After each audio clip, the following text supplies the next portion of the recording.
Could a parachute built for an entire airplane be the reason more than 250 people are still alive today? From the SR20 to the Vision SF50, every aircraft Cirrus ever produced was driven by that belief. But the story of how a company from Duluth, Minnesota built the best-selling single-engine piston plane in the world begins with a single certification that most of aviation was not ready for. When the Cirrus SR20 received FAA type certification in 1998, it did not just signal the arrival of a new airplane. It represented a turning point for Cirrus Aircraft and for general aviation as a whole. The SR20 was designed from the outset as a 4-seat composite trainer and utility aircraft, targeting flight schools and new owners who needed reliability, ease of use, and modern safety features. Competing directly with long-established models like the Cessna 172 and the Piper Archer, the SR20 introduced a composite airframe to a market still dominated by aluminum construction. Flight instructors quickly recognized the potential. The SR20's side yoke controls, roomy cabin, and stable handling made it well suited for student pilots, while its advanced safety features set a new standard for entry-level training aircraft.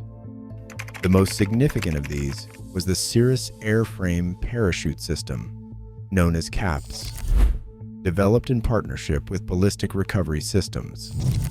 Housed in the rear fuselage, CAPS could be deployed in a life-threatening emergency, allowing the entire airplane to descend safely to the ground, a first for a production aircraft. This was not just a marketing point. By making CAPS standard on every SR20, Cirrus made safety a core part of its identity and gave instructors and students a new kind of confidence in the cockpit.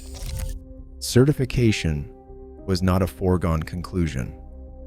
The FAA required extensive testing of the composite structure and the parachute system, demanding proof that both could withstand the rigors of real-world flying.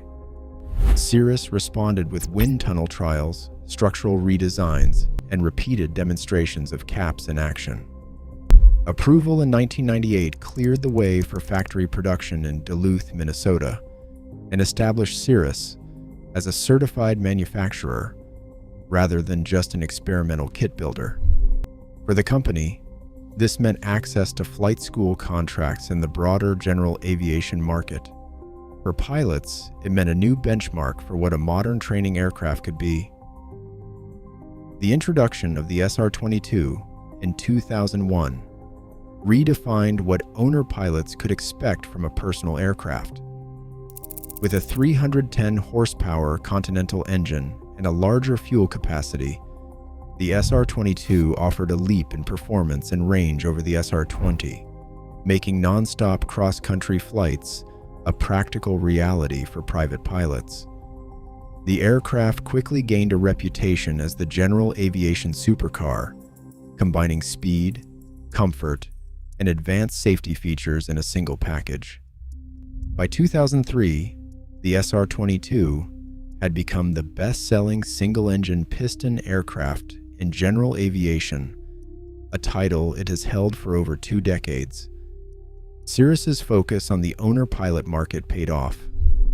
Pilots were drawn to the SR-22's blend of power and usability, and also to the peace of mind offered by the Cirrus Airframe Parachute System. CAPS remained standard, reinforcing Cirrus's safety-first identity across the entire SR line.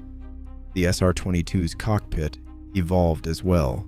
In 2008, Cirrus partnered with Garmin to introduce the Perspective Avionics Suite, replacing the earlier Aviation Integra system. Perspective brought synthetic vision, integrated weather, and envelope protection, all displayed on a pair of high-resolution glass screens.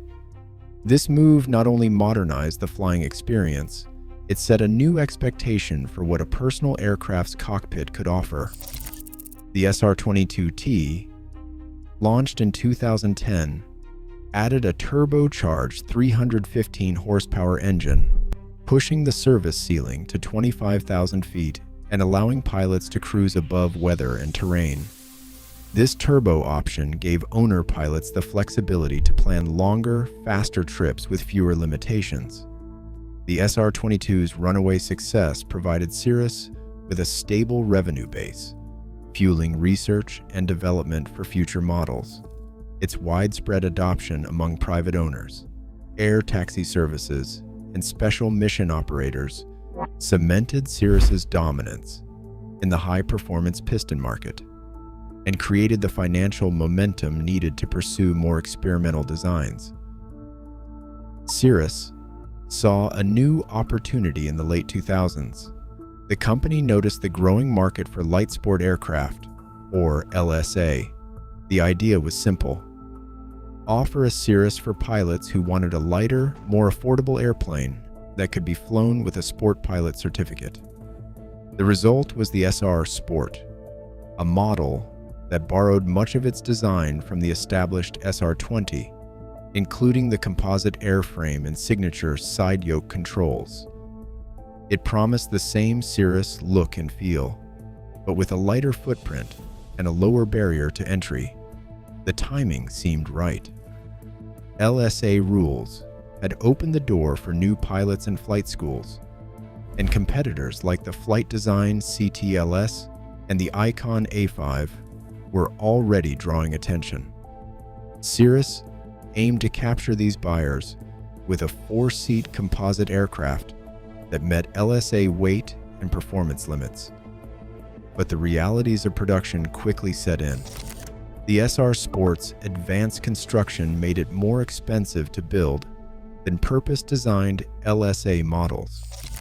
Most buyers in the segment prioritized price and simplicity, and the SR Sport struggled to compete with lower-cost 2-seat rivals. Sales never took off. Only a handful of SR Sport prototypes were built, and the model never entered full production.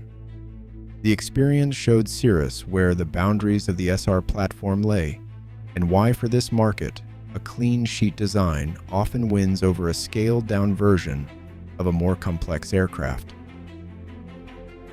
The Cirrus ST50 stands apart as one of the company's boldest experiments, a turbine-powered prototype that pushed the limits of what a single-engine composite airframe could handle. Only 2 ST50 units were ever completed, each fitted with a Pratt & Whitney PT6A35 engine. This was Cirrus's first attempt to adapt their piston-based platform for turbine power, a move aimed at business travelers and pilots looking for faster cruise speeds and higher altitudes than the SR series could offer. The engineering team in Duluth, Minnesota, faced a steep learning curve. Integrating the PT6 meant rethinking the airframe structure, cooling, and weight distribution. The turbine's power brought new vibration patterns and thermal loads, forcing the team to reinforce the firewall and redesign engine mounts. The ST50 also required a larger ventral fin to stabilize the airframe at higher speeds. Despite these adaptations, scaling up the SR architecture for turbine use revealed limits in both cost and complexity. The market's preference for proven turboprop models like the Pilatus PC-12 and Cessna 208 left little room for a newcomer with only prototype pedigree. Still, the lessons learned from the ST50's brief run would prove valuable.